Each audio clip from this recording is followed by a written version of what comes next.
ಚೈತ್ರ, ಬೇಗ ಬಾ ಅಮ್ಮ, ನನಗೆ ಕೆಲ್ಸಕ್ಕೆ ಟೈಮ್ ಆಯ್ತು. ಅಣ್ಣ, ತೆಗೆದುಕೊಳ್ಳಿ ಊಟ.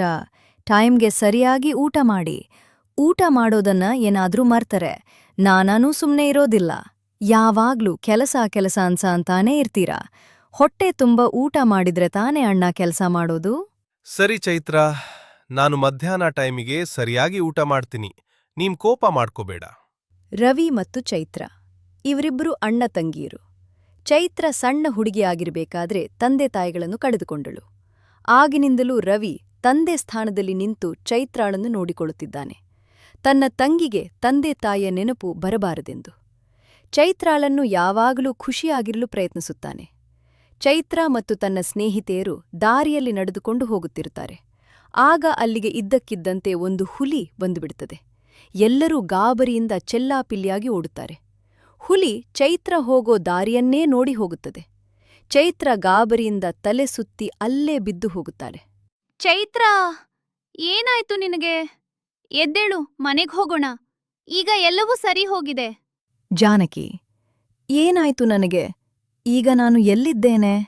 ಚೈತ್ರ, ನಿನಗೇನೂ ಆಗಿಲ್ಲ. ಒಬ್ಬ ಪುಣ್ಯಾತ್ಮರು ದೇವರ ರೂಪದಲ್ಲಿ ಬಂದು ನಿನ್ನನ್ನು ಹುಲಿಯಿಂದ ರಕ್ಷಣೆ ಮಾಡಿದ್ದಾರೆ. ಈಗ ಎಲ್ಲವೂ ಸರಿಯಾಗಿದೆ ಚೈತ್ರ. ಬಾ, ಮನೆಗ್ ಹೋಗೋಣ. ಅಣ್ಣ, ಇವತ್ತೇನಾಯ್ತು ಗೊತ್ತಾ? ನಾನು ನನ್ನ ಸ್ನೇಹಿತೆಯರು ದಾರಿಯ ಮಧ್ಯೆ ನಡೆದುಕೊಂಡು ಹೋಗುತ್ತಿದ್ದೆವು. ಹಲ್ಲಿ ಇದ್ದಕ್ಕಿದ್ದಂತೆ ಹುಲಿ ನಮ್ಮನ್ನು ಹಿಂಬಾಲಿಸಿ ಬಂದಿತು. ನಾನು ಗಾಬರಿಯಿಂದ ತಲೆ ಸುತ್ತಿ ಅಲ್ಲೇ ಬಿದ್ದು ಹೋದೆ. ಕಣ್ತೆರೆದು ನೋಡಿದ್ರೆ ನನ್ನ ಸ್ನೇಹಿತೆಯರು ನನ್ನ ಪಕ್ಕದಲ್ಲಿ ಇದ್ದಾರೆ.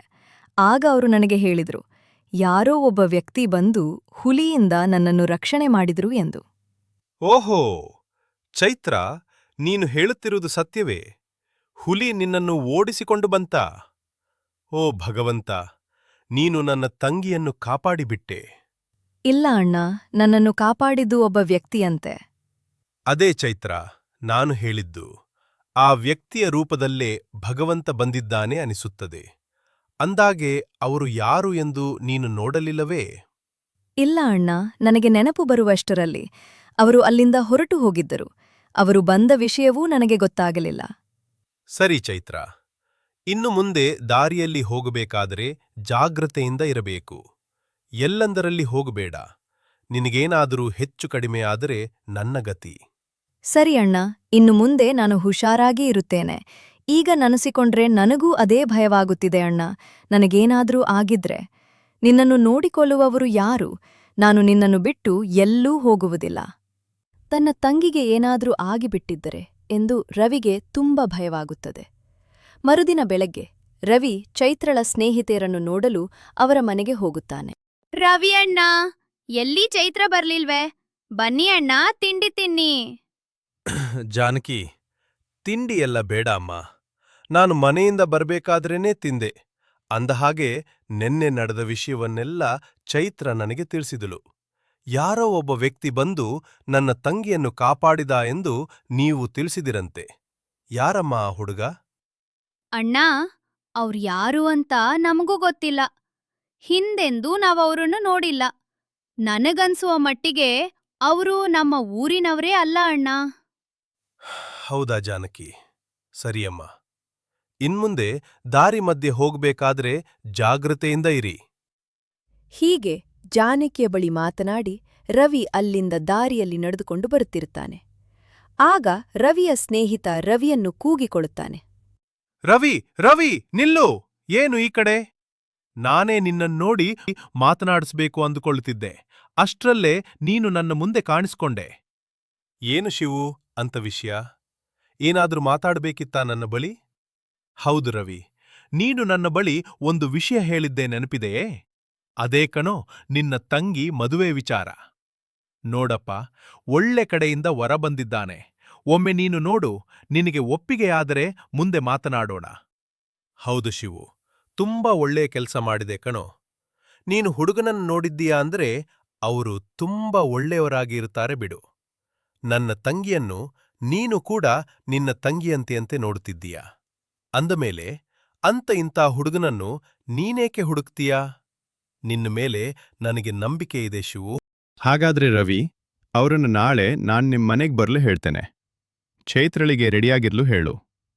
ಅಯ್ಯೋ ಶಿವು, ಈಗ ಅದೇ ಬಂದಿರೋ ತಲೆನೋವು. ಗಂಡಿನ ಕಡೆಯವ್ರು ಬರೋ ವಿಷಯ ಏನಾದ್ರೂ ಚೈತ್ರಳಿಗೆ ಗೊತ್ತಾದ್ರೆ ನಮ್ಮಿಬ್ರ ಕತೆ ಮುಗೀತು. ಈಗ ಹೇಗೆ ಅವಳನ್ನ ಒಪ್ಸೋದು ಅಂತನೇ ನನಗೆ ಗೊತ್ತಾಗ್ತಾ ಇಲ್ಲ ಕಣೋ. ಇರ್ಲಿ, ಏನಾದ್ರೂ ಮಾಡಿ ಸಮಾಧಾನ ಮಾಡಿ ಮದುವೆಗೆ ಒಪ್ತೇನೆ.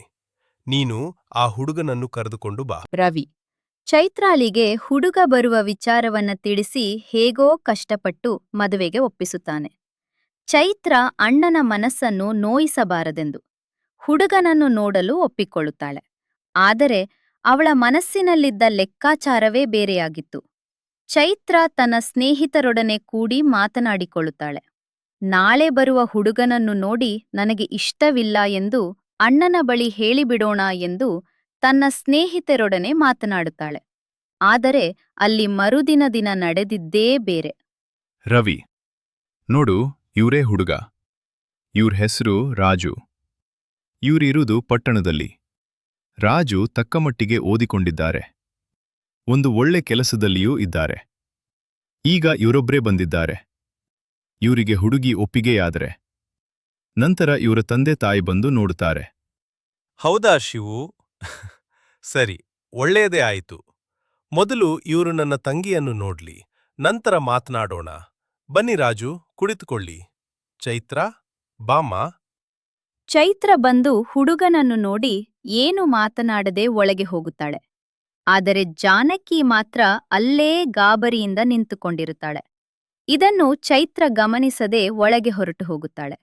ಆಗ ರವಿ ಜಾನಕಿಯನ್ನು ನೋಡಿ ಏನಾಯಿತು ಎಂದು ಕೇಳುತ್ತಾನೆ. ಅಣ್ಣ, ನಾನು ನಮ್ಮ ಚೈತ್ರಾಳನ್ನು ಅಂದು ಒಬ್ಬ ವ್ಯಕ್ತಿ ಕಾಪಾಡಿದ್ರು ಎಂದೇನಲ್ಲವೇ? ಅದು ಇವ್ರೇ ಅಣ್ಣ. ಹೌದಾ ಜಾನಕಿ? ಅಂದು ನಮ್ಮ ಚೈತ್ರಳನ್ನು ಕಾಪಾಡಿದ್ದು ಇವರೇನಾ? ರಾಜು, ನಿಮ್ಮಿಂದ ತುಂಬಾ ಉಪಕಾರವಾಯಿತು. ಆ ದಿನ ನೀವು ನನ್ನ ತಂಗಿಯನ್ನು ಕಾಪಾಡಲಿಲ್ಲವೆಂದಿದ್ದರೆ ಇಂದು ನನ್ನ ತಂಗಿಯನ್ನು ನಾನು ನೋಡಲು ಆಗುತ್ತಿರಲಿಲ್ಲ. ನಿಮ್ಮಿಂದ ತುಂಬಾ ಉಪಕಾರವಾಗಿದೆ ರಾಜು, ನಿಮಗೆ ಧನ್ಯವಾದಗಳು. ಪರವಾಗಿಲ್ಲ ರವಿ, ನಿಮ್ಮ ತಂಗಿಯ ಜಾಗದಲ್ಲಿ ಯಾರೇ ಇದ್ದಿದ್ದರೂ ನಾನು ಅವರನ್ನು ಕಾಪಾಡುತ್ತಿದ್ದೆ. ಒಬ್ಬ ಮನುಷ್ಯನಾಗಿ ಕಷ್ಟದಲ್ಲಿರುವವರನ್ನು ಕಾಪಾಡುವುದು ನಮ್ಮ ಕರ್ತವ್ಯವಲ್ಲವೇ? ರಾಜು, ನಿಮ್ಮದು ತುಂಬಾ ದೊಡ್ಡ ಗುಣ. ನಿಮ್ಮಂಥವರನ್ನು ನನ್ನ ತಂಗಿ ಮದುವೆ ಮಾಡಿಕೊಳ್ಳಲು ಪುಣ್ಯ ಮಾಡಿದ್ದಾಳೆ. ನಿಮಗೆ ಒಪ್ಪಿಗೆಯಾದರೆ ನಾನು ನನ್ನ ತಂಗಿಯನ್ನು ನಿಮಗೆ ಕೊಟ್ಟು ಮದುವೆ ಮಾಡುತ್ತೇನೆ. ಖಂಡಿತ ರವಿ, ನನಗೆ ನಿಮ್ಮ ತಂಗಿ ಒಪ್ಪಿಗೆಯೇ. ನಾನು ಈ ಕೂಡ್ಲೇ ಹೋಗಿ ನನ್ನ ತಂದೆ ತಾಯಿಗಳಿಗೆ ವಿಷಯವನ್ನು ತಿಳಿಸುತ್ತೇನೆ. ನೀವು ಮದುವೆ ಸಿದ್ಧತೆಗಳನ್ನು ಮಾಡಿಕೊಳ್ಳಿ. ರಾಜು ಹೇಳಿದ ಮಾತುಗಳಿಗೆ ರವಿ ತುಂಬಾ ಖುಷಿಪಡುತ್ತಾನೆ.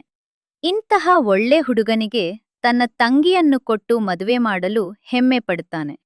ಚೈತ್ರಳಿಗೆ ಒಂದು ಮಾತು ಕೇಳದೆ ಮದುವೆ ತಯಾರಿಗಳನ್ನು ಶುರು ಮಾಡಿಕೊಂಡು ಬಿಡುತ್ತಾನೆ. ಚೈತ್ರ ತನ್ನ ಅಣ್ಣನನ್ನು ಬಿಟ್ಟು ಹೋಗಲಾರದೆ ಮನಸ್ಸಿನಲ್ಲೇ ಅಳುತ್ತಿರ್ತಾಳೆ. ಇನ್ನೊಂದು ಕಡೆ ತನ್ನನ್ನು ಕಾಪಾಡಿದ ಹುಡುಗ ಎಂದು ಒಲ್ಲದ ಮನಸ್ಸಿನಿಂದ ಮದುವೆಗೆ ಒಪ್ಪಿಗೆ ನೀಡಿರುತ್ತಾಳೆ. ಹೇಗೋ ಭಾರವಾದ ಮನಸ್ಥಿತಿ ಮದುವೆ ಮಾಡಿಕೊಂಡು ತನ್ನ ಗಂಡನ ಮನೆಗೆ ಹೊರಟು ಹೋಗುತ್ತಾಳೆ. ಚೈತ್ರ, ಹೊಸ ಜಾಗ, ಹೊಸ ಜನರು ಎಂದು ಭಯಪಡಬೇಡ. ಇಲ್ಲಿ ಎಲ್ಲರೂ ಒಳ್ಳೆಯವರೇ. ನಿನಗಿಷ್ಟ ಬಂದಂತೆ ನೀನು ಇಲ್ಲಿ ಇರಬಹುದು. ಅಪ್ಪ ಅಮ್ಮ ನಿನ್ನನ್ನು ಏನೂ ಅನ್ನುವುದಿಲ್ಲ. ಚೈತ್ರ, ನೀನು ನನ್ನ ತಂಗಿಯನ್ನು ನೋಡಿದ್ದೀಯಾ? ರಾಜು, ನಿಮ್ಗೆ ತಂಗಿ ಇದ್ದಾಳೆ, ಮತ್ತೆ ಅವಳೇಕ ನಮ್ಮ ಮದ್ವೆಗ್ ಬರ್ಲಿಲ್ಲ? ಬಾ ಚೈತ್ರ, ನನ್ನ ತಂಗಿಯನ್ನು ತೋರಿಸ್ತೇನೆ. ನಂತರ ನಿನಗೆ ಎಲ್ಲವೂ ಅರ್ಥವಾಗ್ತದೆ. ನೋಡು ಚೈತ್ರ, ಇದೇ ನನ್ನ ತಂಗಿ. ರಾಜು, ಏನಾಗಿದೆ ನಿಮ್ ತಂಗಿಗೆ? ಯಾಕ್ ಹೀಗಿದ್ದಾರೆ? ಚೈತ್ರ, ನನ್ನ ತಂಗಿಯ ಹೆಸರು ಕವಿತಾ. ಆಕೆ ಒಮ್ಮೆ ಒಂದು ಹಳ್ಳಿಗೆ ಹೋಗಿ ಬಂದಳು. ಅಂದಿನಿಂದ ಏನಾಯಿತು ಎಂದು ಗೊತ್ತಿಲ್ಲ. ಈ ರೀತಿಯಾಗಿ ಬಿಟ್ಟಿದ್ದಾಳೆ. ಏನು ಕೇಳಿದ್ರೂ ಉತ್ತರಿಸುವುದಿಲ್ಲ. ಯಾರ ಜೊತೆಯೂ ಮಾತನಾಡುವುದಿಲ್ಲ. ನಾವು ಎಲ್ಲಾ ರೀತಿಯ ಪರೀಕ್ಷೆಗಳನ್ನು ಮಾಡಿಸಿದ್ದೇವೆ. ಆದರೆ ಎಲ್ಲರೂ ಹೇಳುವುದು ಈಕೆ ಸರಿಯಾಗಿದ್ದಾಳೆ ಎಂದು. ನನ್ನ ತಂಗಿಯ ಬಗ್ಗೆ ನನಗೆ ಏನೂ ಅರ್ಥ ಆಗುತ್ತಿಲ್ಲ ಚೈತ್ರ. ಅದಕ್ಕೆ ಅವಳನ್ನು ಮದುವೆಗೂ ಕರೆದುಕೊಂಡು ಬಂದಿಲ್ಲ. ನೀವ್ ಚಿಂತಿಸ್ಬೇಡಿ ರಾಜು, ಇನ್ನು ಮುಂದೆ ನಿಮ್ಮ ತಂಗಿಯನ್ನು ನಾನ್ ಚೆನ್ನಾಗಿ ನೋಡ್ಕೊಳ್ತೇನೆ. ಹೇಗಾದ್ರೂ ಮಾಡಿ ಕವಿತಾಳನ್ನು ಬೇಗ ಗುಣಪಡಿಸೋಣ. ದಿನಗಳು ಕಳೆದಂತೆ ಚೈತ್ರಳ ಅಣ್ಣ ರವಿ ತಂಗಿ ಮನೆಗೆ ಬರುತ್ತಾನೆ. ಚೈತ್ರ ಖುಷಿಯಿಂದ ಅಣ್ಣನನ್ನು ಬರಮಾಡಿಕೊಳ್ಳುತ್ತಾಳೆ. ಚೈತ್ರ, ಹೇಗಿದ್ದೀಯಮ್ಮ? ರಾಜು, ನೀವು ಆರಾಮಾಗಿದ್ದೀರಾ ತಾನೇ? ಅಣ್ಣ, ನಾವೆಲ್ಲರೂ ಇಲ್ಲಿ ತುಂಬಾ ಖುಷಿಯಿಂದ ಇದ್ದೀವಿ. ಆದ್ರೆ ನೀನ್ ಹೇಗಿದ್ದೀಯ ಅಣ್ಣ? ಅಲ್ಲಿ ನಿನ್ನನ್ನು ನೋಡ್ಕೊಳ್ಳು ಯಾರಿಲ್ಲ. ಎಷ್ಟು ಸುರುಗೋಗಿದ್ಯಾ ನೋಡಣ್ಣ. ಅಣ್ಣ, ನಾನ್ ನಿನ್ಜೊತೆ ಬಂದ್ಬಿಡ್ಲಾ? ಅಯ್ಯೋ ಹುಚ್ಚು ಹುಡುಗಿ, ನನಗೆ ಏನಾಗಿದೆ? ನಾನು ಚೆನ್ನಾಗಿದ್ದೀನಿ. ನೀನು ಈಗ ಮದುವೆ ಆಗಿರೋ ಹುಡುಗಿ. ಹಾಗೆಲ್ಲ ಗಂಡನ ಮನೆ ಬಿಟ್ಟು ಬರ್ತೀನಿ ಅಂತ ಹೇಳ್ಬಾರ್ದು.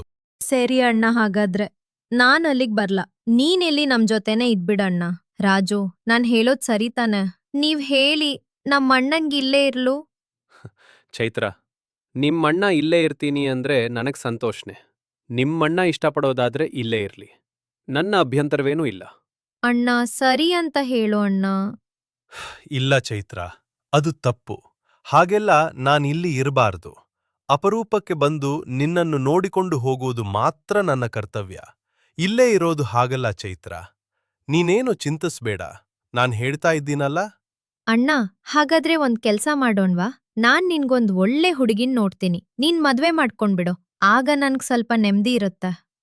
ಚೈತ್ರ, ಈಗ ಮದುವೆ ಮಾತೆಲ್ಲ ಬೇಡ. ಮೊದಲು ನೀನಿಲ್ಲಿ ಖುಷಿಯಿಂದ ಇರೋದನ್ನ ಕಲಿ. ನನ್ ಮದುವೆ ಆಮೇಲೆ ನೋಡ್ಕೊಳ್ಳೋಣ.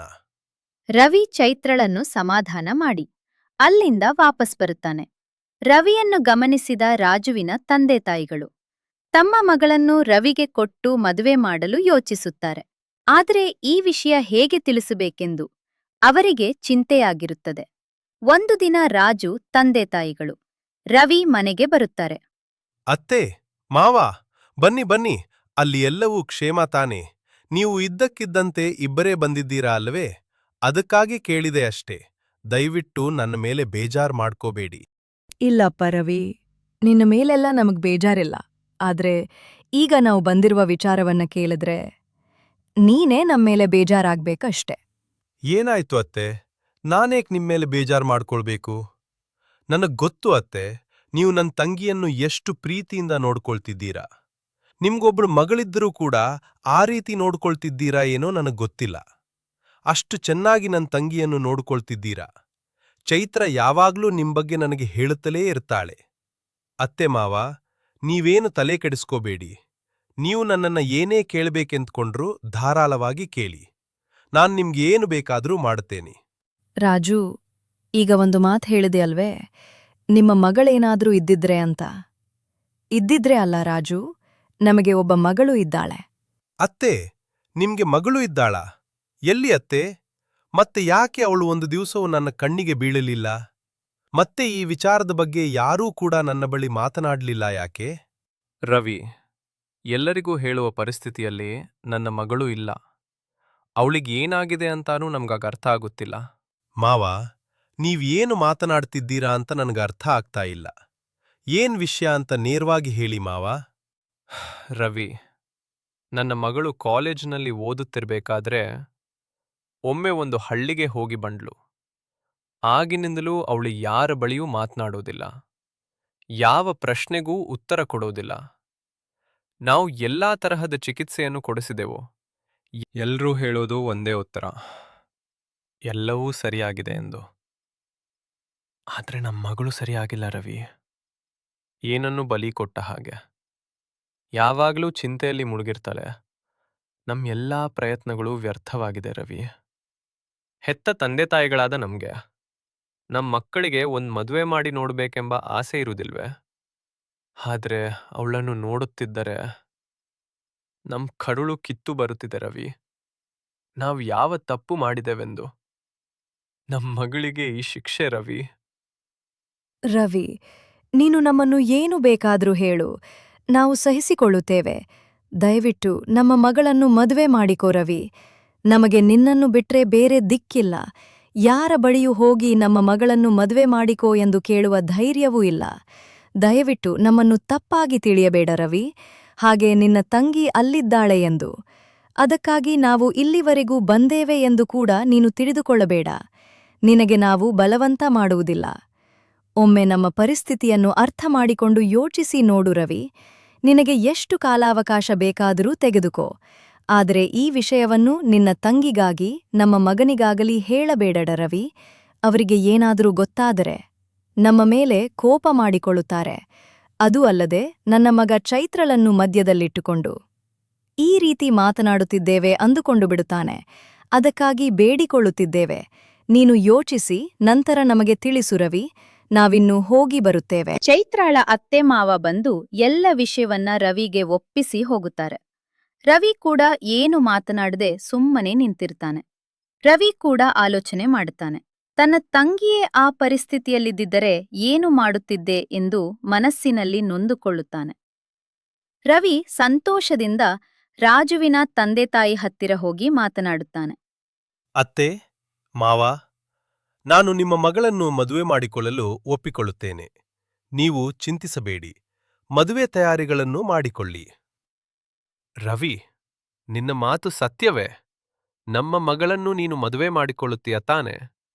ಆದರೆ ಈ ವಿಷಯ ಚೈತ್ರ ಮತ್ತು ರಾಜುಗೆ ಗೊತ್ತಾದ್ರೆ... ಮಾವ, ನೀವು ಅದರ ಬಗ್ಗೆ ಎಲ್ಲ ಚಿಂತೆ ಮಾಡಬೇಡಿ. ನಾನು ಹೇಳೋ ರೀತಿ ನೀವು ಮಾಡಿ ಸಾಕು. ಮದುವೆ ಆಡಂಬರ ಎಲ್ಲ ಏನು ಬೇಡ. ನೀವು ಒಂದು ಡೇಟ್ ಫಿಕ್ಸ್ ಮಾಡಿ ದೇವಸ್ಥಾನಕ್ಕೆ ನಿಮ್ಮಗಳನ್ನು ಕರೆದುಕೊಂಡು ಬನ್ನಿ. ಆದರೆ ಈ ವಿಚಾರನ ರಾಜು ಮತ್ತು ಚೈತ್ರಾಗೆ ಹೇಳಬೇಡಿ. ನೀವು ಮಾತ್ರ ನಿಮ್ಮಗಳನ್ನ ಕರ್ಕೊಂಡು ಬನ್ನಿ. ನಾನು ನನ್ನ ಸ್ನೇಹಿತನ ಜೊತೆ ಬರುತ್ತೇನೆ. ದೇವಸ್ಥಾನದಲ್ಲಿ ನಿಮ್ಮಗಳಿಗೆ ನನ್ ತಾಲಿ ಕಟ್ಟಿನಿ. ಆಮೇಲೆ ನಿಧಾನವಾಗಿ ರಾಜು ಮತ್ತು ಚೈತ್ರಾಗೆ ಈ ವಿಷಯದ ಬಗ್ಗೆ ಹೇಳೋಣ. ರವಿ, ಇದು ತಪ್ಪು. ಈ ವಿಚಾರ ನಿನ್ ತಂಗಿಗೇನಾದ್ರೂ ಗೊತ್ತಾದ್ರೆ ಅವಳಿಗೆ ತುಂಬಾ ಕೋಪ ಬರುತ್ತೆ. ಅದಕ್ಕೂ ಮೊದಲು ಅವರಿಬ್ರತ್ರನೂ ನಾವು ಸಮಾಧಾನವಾಗಿ ಮಾತಾಡಿ ಒಪ್ಪಿಗೆ ತಗೊಳ್ಳೋಣ. ಇಲ್ಲ ಮಾವ, ನನ್ ತಂಗಿ ಬಗ್ಗೆ ನಿಮಗೆ ಗೊತ್ತಿಲ್ಲ. ಮೊದಲು ನಾನು ನಿಮ್ಮ ಮಗಳನ್ನು ಮದುವೆ ಮಾಡ್ಕೋತೀನಿ. ನಂತರ ಅವಳನ್ನ ಹೇಗ್ ಸಮಾಧಾನ ಮಾಡಬೇಕು ಅಂತ ನನಗೆ ಗೊತ್ತು. ಈಗ ನೀವು ನಾನು ಹೇಳಿದ ಹಾಗೆ ಮಾಡಿ ಮಾವ ಸಾಕು. ರಾಜುವಿನ ತಂದೆ ತಾಯಿಗಳು ರವಿ ಮಾತಿಗೆ ಒಪ್ಪಿಗೆ ನೀಡಿ ಸಂತೋಷದಿಂದ ತಮ್ಮ ಮಗಳನ್ನು ಮದುವೆಗೆ ತಯಾರು ಮಾಡಿ ಕರೆದುಕೊಂಡು ಹೋಗುತ್ತಾರೆ. ಈ ವಿಷಯ ಚೈತ್ರಾಳಿಗೆ ಗೊತ್ತಾಗಿಬಿಡುತ್ತದೆ. ರಾಜು, ಏನಿದೆಲ್ಲ? ಎಲ್ಲರೂ ಸೇರಿ ನನಗೂ ನನ್ನ ಅಣ್ಣನಿಗೂ ಮೋಸ ಮಾಡುತ್ತಿದ್ದೀರಾ? ನನ್ನ ಅಣ್ಣ ಮುಗ್ಧ ಎಂದು ಅವನಿಗೆ ಇಲ್ಲದಿರುವ ಮಾತುಗಳನ್ನಾಡಿ ಮೋಸ ಮಾಡುತ್ತಿದ್ದೀರಾ. ಆದ್ರೆ ನಾನು ನನ್ನ ಅಣ್ಣನ ಹಾಗೆ ಅಲ್ಲ. ನಿಮಗಿನ್ನೂ ನನ್ನ ಬುದ್ಧಿ ಗೊತ್ತಿಲ್ಲ. ಚೈತ್ರ, ನೀನು ಏನು ಮಾತಾಡ್ತಾ ಇದ್ದೀಯಾ? ಯಾಕೆ ಈ ರೀತಿ ನನ್ಮೇಲೆ ಕೂಗಾಡ್ತಾ ಇದ್ದೀಯಾ? ನನಗೆ ಏನು ಅರ್ಥ ಆಗ್ತಾ ಇಲ್ಲ. ಏನ್ ನಡೀತಾ ಇದೆ ಅಂತ ಸರಿಯಾಗಿ ಹೇಳು ಚೈತ್ರ. ಓ, ನಿಮ್ಗೆ ಏನು ಗೊತ್ತಿಲ್ವೋ? ಏಕೆ ರಾಜು ನಾಟಕ ಮಾಡುತ್ತಿದ್ದೀರಾ? ನೀವು ಅಂದು ಬೇಕಂತಲೇ ಬಂದು ನನ್ನನ್ನು ಕಾಪಾಡುವ ರೀತಿ ನಾಟಕ ಮಾಡಿ ನನ್ನನ್ನು ಮದುವೆ ಮಾಡಿಕೊಂಡಿರಿ. ಅದೆಲ್ಲ ಏಕೆ ಎಂದು ನನಗೆ ಈಗ ಅರ್ಥವಾಗುತ್ತಿದೆ. ನನಗೊಬ್ಬ ಅಣ್ಣ ಇದ್ದಾನೆ. ಅವನಿಗೆ ಹೇಗಾದರೂ ಮಾಡಿ ಮೋಸ ಮಾಡಬಹುದೆಂದು ತಾನೇ? ಚೈತ್ರ, ಮೊದಲು ವಿಷಯವನ್ನು ತಿಳಿಸು.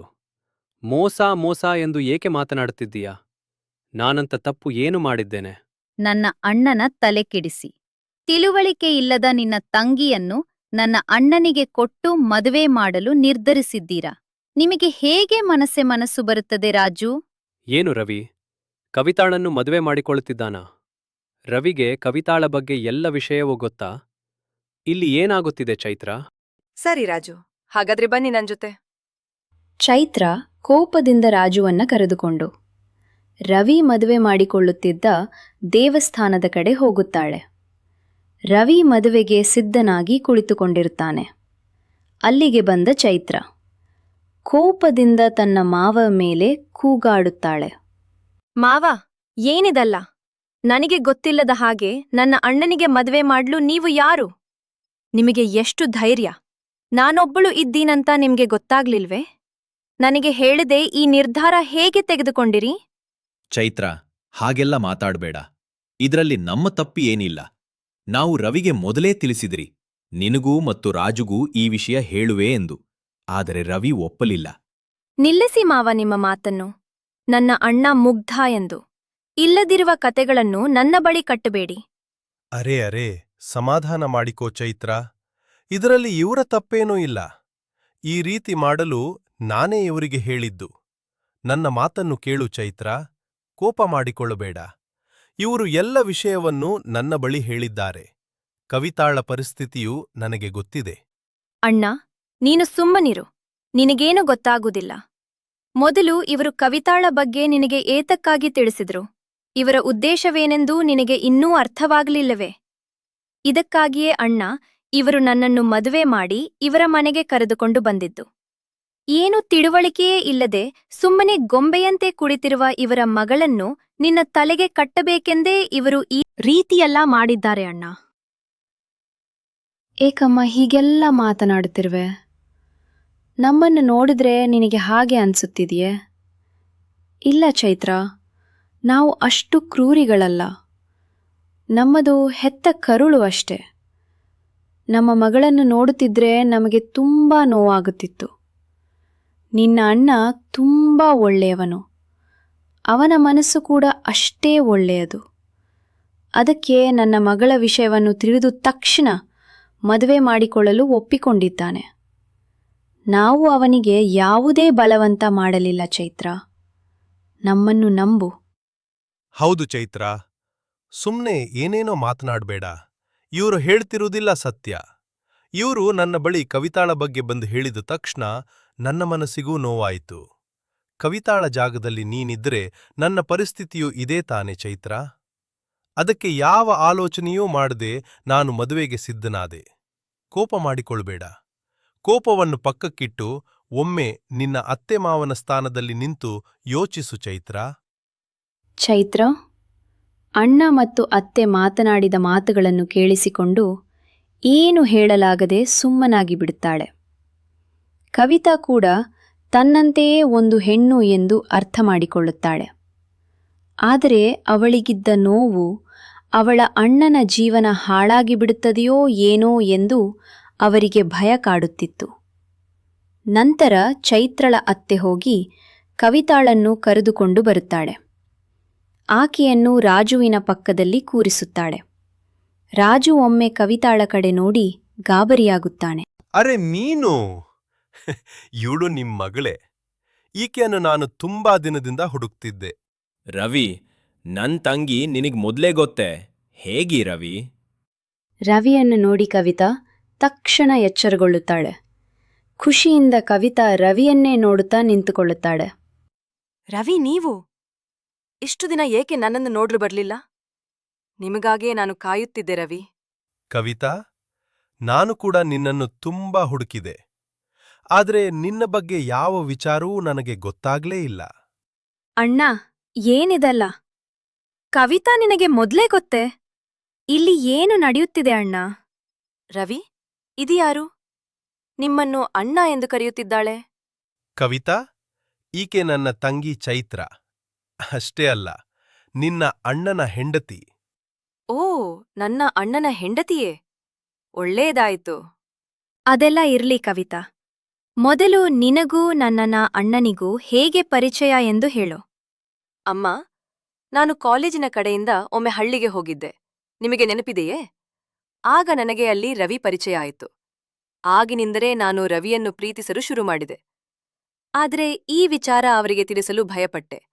ನಾನು ವಾಪಸ್ ಬರುವ ಮೊದಲು ರವಿಯನ್ನು ನೋಡಿ ನನ್ನ ಪ್ರೀತಿಯ ವಿಚಾರವನ್ನು ತಿಳಿಸಬೇಕೆಂದು ಹೊರಟೆ. ಮಿಂತ್ಕೋ ಕವಿತಾ, ಎಲ್ಲೋಗ್ತಾ ಇದೀಯಾ? ನಂಗೊತ್ತು ನೀನ್ ಎಲ್ಲಿ ಹೋಗ್ತಾ ಇದೀಯಾ ಅಂತ. ನೋಡಿಲಿ, ನಾನ್ ಹೇಳೋ ಹಾಗೆ ನೀನೇನಾದ್ರೂ ಕೇಳಿಲ್ಲ ಅಂದ್ರೆ ಈ ವಿಡಿಯೋನ ನೆಟ್ಟಲ್ಲಿ ಹಾಕ್ತೀನಿ. ಹುಷಾರ್. ಲೋ ಕಾರ್ತಿಕ್, ನಿನ್ಗೇನಾದ್ರೂ ತಲೆ ಕೆಟ್ಟಿದ್ಯಾ? ಯಾಕೋ ಈ ರೀತಿಯೆಲ್ಲ ವಿಡಿಯೋ ಮಾಡಿದ್ಯಾ? ನಿಂಗೆ ಅಕ್ಕ ತಂಗಿರ್ ಯಾರಿಲ್ವೇ? ಅವ್ರಿಗೂ ಇದೇ ತರ ಮಾಡ್ತೀಯಾ? ಮರ್ಯಾದೆಯಿಂದ ಹೊರಟು ಹೋಗು. ಅದೆಲ್ಲ ನನಗ್ ಗೊತ್ತಿಲ್ಲ ಕವಿತಾ. ನೀನ್ ನನ್ನನ್ನೇ ಮದುವೆ ಮಾಡ್ಕೋಬೇಕು. ನೀನ ರವಿನ ಪ್ರೀತಿಸ್ತಾ ಇದ್ದೀಯಾ ಅಂತ ಗೊತ್ತು. ಅದಕ್ಕೆ ನಾನು ಈ ರೀತಿಯೆಲ್ಲ ಮಾಡಿದ್ದೇನೆ. ನೋಡು, ನೀನೇನಾದ್ರೂ ಒಪ್ಕೊಂಡಿಲ್ಲ ಅಂದ್ರೆ ಈ ಒಂದು ಬಟನ್ ಒತ್ತೀನಿ ಅಷ್ಟೇ. ನಿನ್ ಬಂಡವಾಳ ಎಲ್ಲ ಪ್ರಪಂಚಕ್ಕೆ ಗೊತ್ತಾಗತ್ತೆ. ಏನಂತೀಯ ಕವಿತಾ? ಲೋ ಮೂರ್ಖ, ಇಂಥ ಮನಸ್ಥಿತಿ ಇರೋ ನಿನ್ನನ್ನ ನಾನ್ ಹೇಗೋ ಮದ್ವೆ ಮಾಡ್ಕೋತೀನಿ. ಅದ್ರ ಬದ್ಲು ನಾನ್ ಜೀವ ಬೇಕಾದ್ರೂ ಬಿಡ್ತೀನಿ. ನಿನ್ನನ್ನ ಮಾತ್ರ ಮದ್ವೆ ಮಾಡ್ಕೊಳ್ಳಲ್ಲ. ನಾನ್ ಈಗ್ಲೇ ಹೋಗಿ ರವಿ ಹತ್ರ ಎಲ್ಲ ವಿಚಾರನೂ ಹೇಳ್ತೀನಿ. ನೀನ್ ರವಿ ಹತ್ರ ಹೋಗೋ ತನಕ ನಾನ್ ಬಿಟ್ರೆ ತಾನೇ ಕವಿತಾ. ಇಲ್ಲೇ ನಿನ್ಗೊಂದ್ ಗತಿ ಕಾಣಿಸ್ತಾ ಇರು. ಈ ವಿಡಿಯೋನ ಈಗ್ಲೇ ನೆಟ್ಟಲ್ ಹಾಕಕ್ಕೆ ಹೇಳ್ತೀನಿ. ಕವಿತಾ ಗಾಬರಿಯಿಂದ ಅಲ್ಲೇ ಇದ್ದ ಒಂದು ಕಲ್ಲನ್ನು ತೆಗೆದು ಜೋರಾಗಿ ಕಾರ್ತಿಕ್ ತಲೆ ಮೇಲೆ ಹೊಡೆಯುತ್ತಾಳೆ. ಅವನು ತಕ್ಷಣ ಅಲ್ಲೇ ಕುಸಿದು ಬೀಳ್ತಾನೆ. ಕವಿತಾ ಗಾಬರಿಯಿಂದ ಅಡುತ್ತಾ ಅಲ್ಲೇ ಕುಳಿತುಕೊಳ್ತಾಳೆ. ಇಷ್ಟೇ ಅಮ್ಮ ನನಗೆ ನೆನಪಿರುವುದು. ನಂತರ ಏನು ನಡೆಯಿತು ಎಂದು ನನಗೆ ಒಂದು ಅರ್ಥವಾಗಲಿಲ್ಲ. ಈಗ ರವಿ ಧ್ವನಿಯನ್ನು ಕೇಳಿಸಿಕೊಂಡು ನನಗೆ ಎಚ್ಚರವಾಯಿತು. ಕವಿತಾ, ಅವನ ಬಗ್ಗೆ ನೀನೇನು ತಲೆ ಕೆಡಿಸಿಕೊಳ್ಳಬೇಡ. ಅವನಿಗೇನೂ ಆಗಿಲ್ಲ. ಅವನು ಇನ್ನೂ ಬದುಕಿದ್ದಾನೆ. ಅಂದು ನಾನು ನಿನ್ನನ್ನು ನೋಡಲೆಂದೇ ಬರುತ್ತಿದ್ದೆ. ಆದರೆ ಅಲ್ಲಿ ನೀನು ನನಗೆ ಕಾಣಲಿಲ್ಲ. ಅಲ್ಲಿ ನನಗೆ ಕಂಡಿದ್ದು ಕಾರ್ತಿಕ್ ಮಾತ್ರ. ಅವನನ್ನು ಕರೆದುಕೊಂಡು ಆಸ್ಪತ್ರೆಗೆ ಹೋಗಿ ಸೇರಿಸಿದೆ. ಆಗ ಅವನು ಎಲ್ಲ ವಿಷಯವನ್ನು ನನ್ನ ಬಳಿ ಹೇಳಿದ. ನೀನು ನನ್ನನ್ನು ಪ್ರೀತಿಸುತ್ತಿದ್ದ ವಿಷಯವೂ ಕೂಡ ಅವನೇ ನನಗೆ ಹೇಳಿದ. ಅಂದಿನಿಂದ ನಾನು ನಿನ್ನನ್ನು ತುಂಬಾ ಕಡೆ ಹುಡುಕಿದೆ. ಆದರೆ ನೀನು ಎಲ್ಲೂ ನನಗೆ ಸಿಗಲಿಲ್ಲ. ಅಷ್ಟೇ ಅಲ್ಲ ಕವಿತಾ, ಅವನು ಫೋನಿನ ವಿಷಯವನ್ನು ನನಗೆ ತಿಳಿಸಿದ. ಅದರಲ್ಲಿರುವುದು ಎಲ್ಲವನ್ನೂ ಅವನೇ ಅವನ ಕೈಯಾರೆ ಒಡೆದು ಹಾಕಿದ. ಅವನ ತಪ್ಪಿಗೆ ಕ್ಷಮೆ ಕೇಳಿದ. ನಿಮ್ಮ ಮನೆ ವಿಳಾಸವನ್ನು ಕೂಡ ನನಗೆ ಕೊಟ್ಟ. ನಾನು ಅಲ್ಲಿ ಬಂದು ನೋಡಿದೆ. ಆದರೆ ನೀವು ಮನೆ ಖಾಲಿ ಮಾಡಿ ಬೇರೆ ಕಡೆ ಹೊರಟು ಹೋದಿರಿ ಎಂದು ಪಕ್ಕದ ಮನೆಯವರು ತಿಳಿಸಿದರು. ಬೇರೆ ದಾರಿ ಕಾಣದೆ ಸುಮ್ಮನಾಗಿ ಬಿಟ್ಟೆ ಕವಿತಾ. ಆದರೆ ಈಗ ನೀನೇ ನನ್ನ ಬಳಿ ಬಂದಿದ್ದೀಯ. ನನಗೆ ತುಂಬಾ ಖುಷಿಯಾಗುತ್ತಿದೆ. ಹೌದು ರವಿ, ನನಗೂ ಅಷ್ಟೆ. ನಿಮ್ಮನ್ನು ನೋಡಿ ತುಂಬಾ ಖುಷಿಯಾಗುತ್ತಿದೆ. ಅಮ್ಮ, ಇಷ್ಟು ದಿವಸ ನನಗೆ ಏನಾಗಿತ್ತು? ಏನು ಅಂತ ನಮಗೂ ಗೊತ್ತಿಲ್ಲ ಕವಿತಾ. ಆದರೆ ನಾವು ಎಲ್ಲ ರೀತಿ ಪರೀಕ್ಷೆಯನ್ನು ನಿನಗೆ ಮಾಡಿಸಿದೆವು. ನೀನು ಆರೋಗ್ಯವಾಗಿದ್ದೀಯಾ ಎಂದು ಮಾತ್ರ ಹೇಳುತ್ತಿದ್ದರು. ಏನನ್ನು ಕಂಡು ಗಾಬರಿಗೊಂಡಿದ್ದೀಯಾ, ಅದಕ್ಕೆ ನಿನ್ನ ಸ್ಥಿತಿ ಹೀಗಿದೆ ಎಂದು ಹೇಳುತ್ತಿದ್ದರು. ಕವಿತಾ, ನಿನ್ನ ಆರೋಗ್ಯಕ್ಕೆ ಔಷಧಿ ನನ್ನ ಅಣ್ಣ ಅಂತ ನನಗೆ ಗೊತ್ತಿರ್ಲಿಲ್ಲ. ಈ ವಿಷಯವೇ ಏನಾದ್ರೂ ನನಗೆ ಮೊದಲೇ ತಿಳಿದಿದ್ರೆ ನಾನೇ ಕರೆದುಕೊಂಡು ಬಂದು ನಿನ್ನ ಮುಂದೆ ನಿಲ್ಲಿಸ್ತಿದ್ದೆ. ಅಣ್ಣ, ನೀನೇಕೆ ನಿನ್ನ ಪ್ರೀತಿಯ ವಿಚಾರ ನನಗೆ ತಿಳಿಸ್ಲಿಲ್ಲ? ಓಹೋ, ಅದಕ್ಕೇನಾ ನೀನು ನಾನ್ ಯಾವಾಗ ಮದ್ವೆ ಮಾಡ್ಕೋ ಎಂದ್ರೂ ಬೇಡ ಬೇಡ ಅನ್ನುತ್ತಿದ್ದೆ. ಹೇಗೋ ನನ್ನ ತಂಗಿ ನನಗೆ ಮತ್ತೆ ಸಿಕ್ಕಿದಳು. ನನಗಷ್ಟೇ ಸಾಕು. ಚೈತ್ರ ನನ್ನ ಮೇಲೆ ಎಷ್ಟು ಕೂಗಾಡಿದೆ. ಈಗ ನಿನಗೆ ಎಲ್ಲವೂ ಅರ್ಥವಾಯ್ತೆ. ಹೌದು ರೀ, ನನಗೆಲ್ಲ ಈಗ ಅರ್ಥ ಆಯ್ತು. ನನ್ನನ್ನು ಕ್ಷಮಿಸಿ. ನನ್ನ ಅಣ್ಣನ ಮೇಲಿದ್ದ ಪ್ರೀತಿ ನನ್ನನ್ನು ಹೀಗೆಲ್ಲ ಮಾತನಾಡಿಸಿತು. ಪರವಾಗಿಲ್ಲ ಚೈತ್ರ, ನನಗೇನು ಬೇಜಾರಿಲ್ಲ. ಹೇಗೂ ಎಲ್ಲ ಒಳ್ಳೇದಾಯ್ತಲ್ಲ? ನನಗಷ್ಟೇ ಸಾಕು. ನನ್ನ ಮಗಳಿಗೂ ಒಳ್ಳೆ ಜೀವನ ಸಿಕ್ಕಿತು. ನನ್ನ ಮಗಳು ಮತ್ತೆ ನನಗೆ ಸಿಕ್ಕಿದಳು. ಭಗವಂತ, ನಿನಗೆ ಧನ್ಯವಾದಗಳು. ಅಣ್ಣನನ್ನು ಕಾಪಾಡುವ ತಂಗಿಯ ಪ್ರೀತಿ ಲೋಕದ ಎಲ್ಲ ಸಂಬಂಧಗಳಿಗಿಂತ ಅಮೂಲ್ಯ.